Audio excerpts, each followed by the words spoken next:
श्री शिवाय नमस्तभ्यम दोस्तों, हर हर महादेव, ओम नमः शिवाय, जय महाकाल। आज हम आपको एक बहुत ही असरदार उपाय बताने वाले हैं और इस उपाय का नाम है दोस्तों वटकेश्वर महादेव वाला उपाय। और यह उपाय जो भी व्यक्ति कर लेता है उसके जीवन में चाहे किसी भी प्रकार की समस्या हो, खासकर लोगों को बच्चों की पढ़ाई लिखाई से संबंधित बहुत ज़्यादा समस्या रहती है कि उनका जो बच्चा है वह बात नहीं मानता है, जिद्दी स्वभाव का है, या उनके पति जो है वो खर्च पर खर्च करता ही रहता है। मतलब पैसों की समस्या से भी आप लोग इस उपाय को करके निजात पा सकते हैं।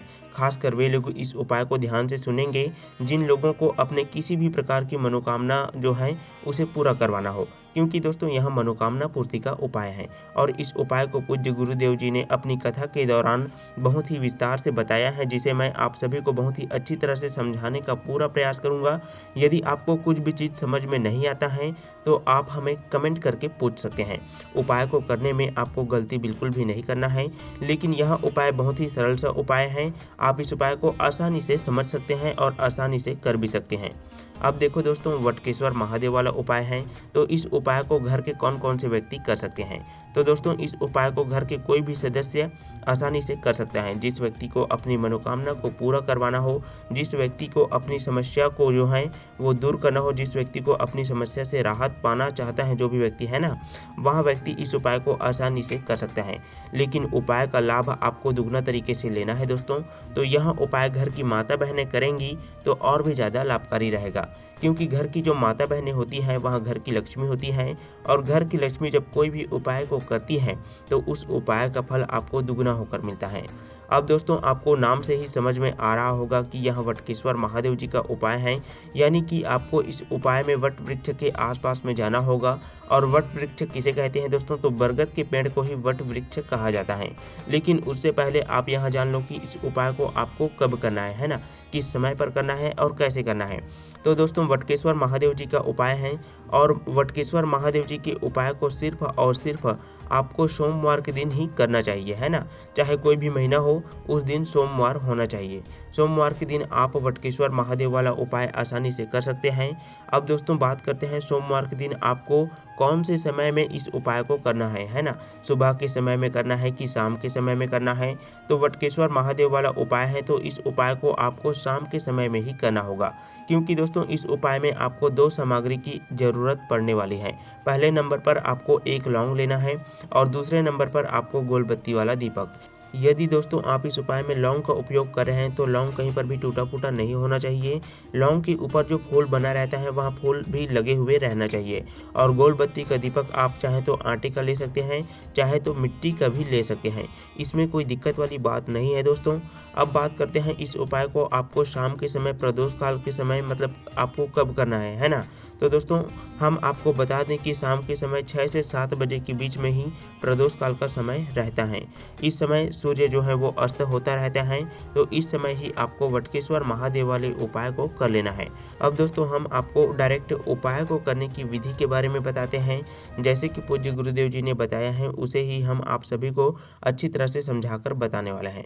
अब जैसे ही आप लोग लौंग और गोल बत्ती की दीपक की व्यवस्था कर लेते हैं अपने उपाय को करने के लिए, है ना, तो आपको अपने घर के आसपास में जहाँ पर भी बरगद का पेड़ है, वट वृक्ष का पेड़ है, वहाँ पर अपने दोनों सामग्री को लेकर के पहुँच जाना है। और पहुँचने के बाद में सबसे पहले आपको अपना गोल बत्ती का दीपक प्रज्वलित कर लेना है। और प्रज्वलित करने के बाद में उस दीपक को वट वृक्ष के जड़ के आसपास में कहीं पर भी श्री शिवाय नमस्तुभ्यम मंत्र का स्मरण करते हुए मतलब आसन लगा देना है। अब यहाँ पर आपको ध्यान से सुनना है दोस्तों। आपने जो 1 लौंग लेकर के आए हैं उसको आपको अपने हाथों में पकड़ लेना है और हाथ जोड़कर वटकेश्वर महादेव जी से आपको प्रार्थना करना है, या आपकी कोई मनोकामना है जिसे आप होता हुआ देखना चाहते हैं तो उसका स्मरण कर सकते हैं। यदि आपका बच्चा बहुत ज़्यादा जिद्दी स्वभाव का है, बिल्कुल भी बात नहीं मानता है, तो आपका बच्चा समझदार बने, पढ़ाई लिखाई में होशियार बने, ऐसा आपको भगवान भोलेनाथ जी से प्रार्थना कर लेना है। मतलब आपकी किसी भी प्रकार की मनोकामना हो सकती है, उसे आपको भोलेनाथ जी को बता देना है। यदि आप भगवान भोलेनाथ जी को नहीं भी बताते हैं अपनी समस्या को, तो भोलेनाथ जी आपको इतना देते हैं जितना कि आप सोच भी नहीं सकते हैं दोस्तों, है ना। तो सिर्फ उपाय को करके भी आप लोग अपने घर पर आ सकते हैं, क्योंकि हम मनुष्य नादान होते हैं, हम भगवान को कुछ भी मांग लेते हैं, लेकिन भगवान भी हमें वही देता है जो हमारे लिए सही होता है। भगवान के पास इतना सामर्थ्य है कि वह आपको एक ही पल में रंग से राजा बना सकते हैं। और इसके बहुत से उदाहरण आपने देखे ही होंगे दोस्तों, कि भगवान श्री कृष्ण जी ने सुदामा जी को उनकी भक्ति और मित्रता के कारण एक ही पल में धन वैभव से परिपूर्ण कर दिया। तो दोस्तों यहाँ पर हमने आपको वटकेश्वर महादेव जी के उपाय को अच्छे तरीके से बताया है।